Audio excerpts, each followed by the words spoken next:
And in 1954, George King, who at that time was a taxi driver, claimed that he was contacted by telepathy by these advanced beings who inhabited Venus, Mars and various other planets in the solar system, who spoke to him via telepathy and said, prepare yourself, you are about to, you've been called to take your place in the interplanetary parliament.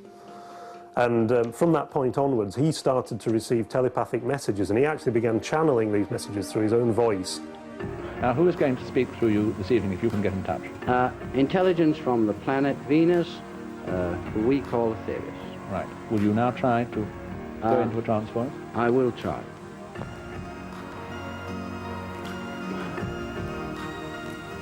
Good evening.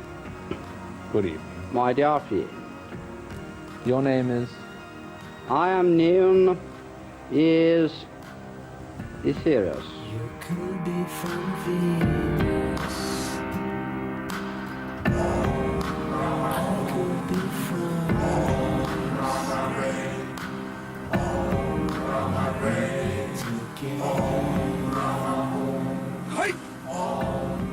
We're saying that the Star of Bethlehem was a UFO. Absolutely, definitely. We're also saying that UFOs are reported in different ways in many parts of the Bible, the Holy Bible. In Operation Prayer Power, everybody comes together. We have a prayer team who are approaching the battery, putting their hand up against the aperture of that battery. Everyone is using the mantra to send energy through them while they pray. This is where we have direct cooperation with beings from other planets.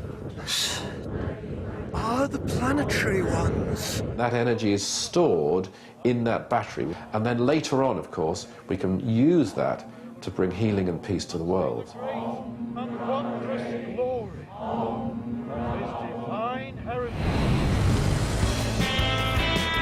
I think communicating with aliens for the good of humanity is fantastic, but I wonder if getting in touch with that lot up there could increase my chances of seeing some hard evidence. I've had a call from Phil in Shropshire. He's hoping to start up an intergalactic powwow tonight. Phil, it's probably safe to say, is obsessed with the idea of aliens, with the idea of, you know, people from other planets, you know, making contact with us. So what he does is he goes to the top of a hill, another hill. There's always hills involved, I don't know why. But he's going to go to the top of a hill with some friends of his, people I think that claim to have been abducted, and he's going to try and make contact. You know, let's see what happens. Maybe tonight's the night. I finally gave myself a time to see you. I finally gave myself a time to see you for a while. What we try and do is to try and create some sort of interaction by telepathic communication, or even sending out a request signal to anything that's possibly in this area. On the tape is a recording from a number of people who have had experiences with some of these races, and they're going to talk in their language and ask and request for an interaction. Just a tiny little, just something, just anything, just a sign. Well, what it is, any sort of presentation. I mean, it could be that something's actually seen, a craft or some object presents itself, orbs or whatever. He's got a dictaphone with a tape, and he's putting it up against some sort of CB radio, and he's putting a message out there. I mean, this could be absolute genius, real, or a complete load of bollocks. And you never quite know. Until I have an experience myself, I'm never going to know. Just put the tape on.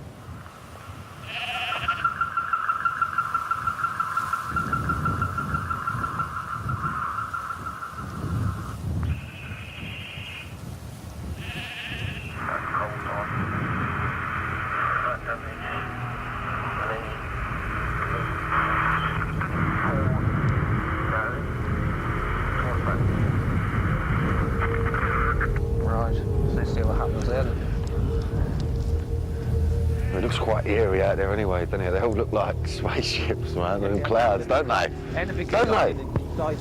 Never seen clouds like that before.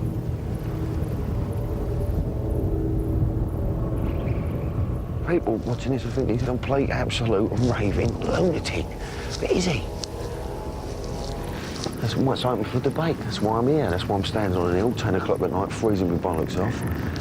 You know, because I believe something in it. I do.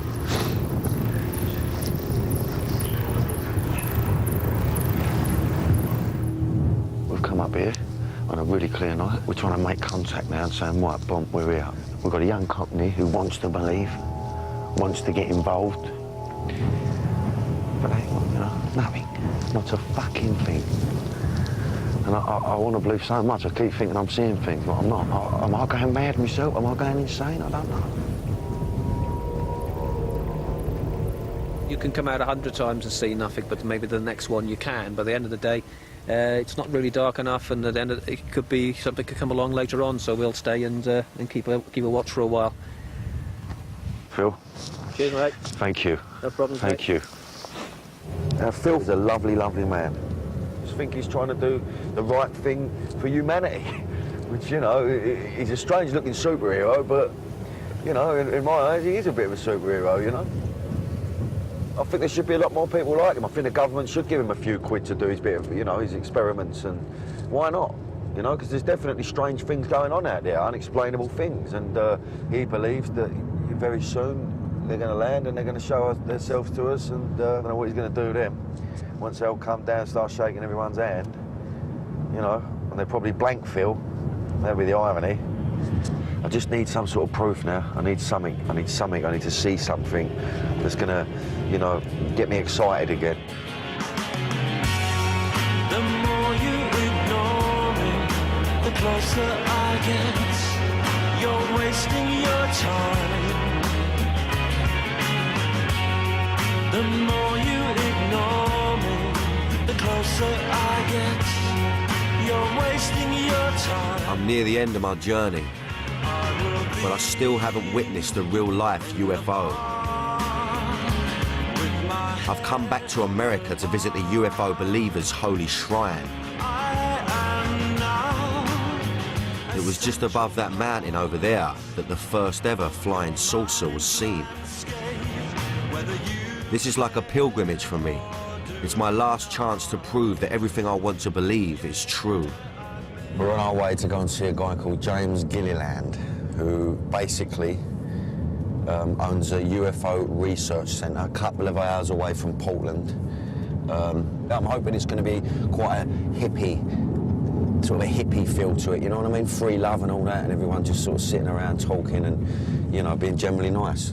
I don't know what he's going to make of a cockney. You never know what Americans make. You know, cockneys, a cockney in a pink shirt and all, you know, going for the Essex boy look, you know. Hopefully I'm going to have a real bond up with them and just spend the night with them, and, you know, the idea is I'll see something, you know. So I'm just going to be looking at them stars all night. James's ranch is a magnet for true UFO fanatics. There's been more sightings here than anywhere else in the world. Even Robbie's been known to drop by. James, I'm Danny. Danny, welcome to ECETI. Thanks for having me. What a beautiful place. Oh, I love it here. I mean, look at that there, look. Yeah. That's pretty amazing, that is. This is like the field of dreams where all the paranormal activity happens, and you come out and watch the UFOs. Really? Come and buzz us on a regular basis. Well, this is my mission. I just want to see one. Yeah, yeah. You know, I want to believe. Yeah, you'll see one tonight, I'm sure. You reckon? Yeah. I've been struggling, man. I've been running around for nearly 2 weeks, nothing. So you think you're that confident? No, yeah, you'll see something.